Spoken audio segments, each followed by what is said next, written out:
जितने भी यूपी बिहार वाले हैं वो छठ पूजा के बारे में तो बखूबी ही जानते होंगे। छठ पूजा एक बहुत बड़ा एक महापर्व है बिहार और यूपी वालों के लिए।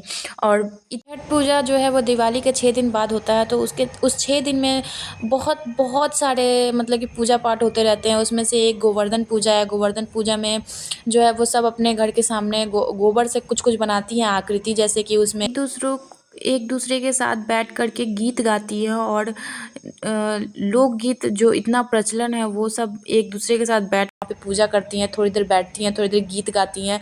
अपने अपने लोकगीत जो होता है वो लोकगीत गाती है और फिर अपने देवता पे जा कर के पूजा करती हैं। फिर उस 6 दिन में दूसरा दिन आता है भाई दूज का, जिसमें बहनें जो है वो भाई को टीका करती हैं, तिलक लगाती हैं और उनको मिठाई खिलाती हैं। नहाए खाए छठ का शुरुआत नहाए खाए से हो जाता है।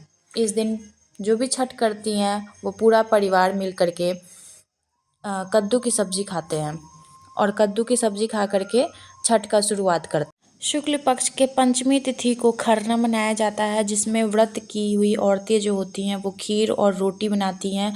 गुड़ वाले खीर बनाते हैं और केले के साफ पत्ते पे रोटी रखी जाती है और हर एक रोटी पे खीर, केले, तुलसी का पत्ता और फूल रखा जाता है और हर रोटी पर सिंदूर लगाया जाता है। और व्रती जो है एक दूसरे को सिंदूर लगाती हैं और और फिर उसको भोग लगाती हैं। फिर भोग लगाया हुआ पूरा परिवार खाता है।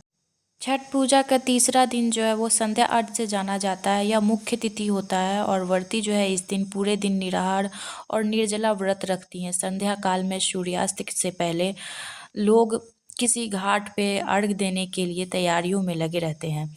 एक बांस की टोकरी को सजाकर उसमें अर्घ देने वाली सारी सामग्री रख ली जाती है। फिर नंगे पाँव जो है वो घाट के नदी के तट पर जाया जाता है और वहाँ अर्घ देती है।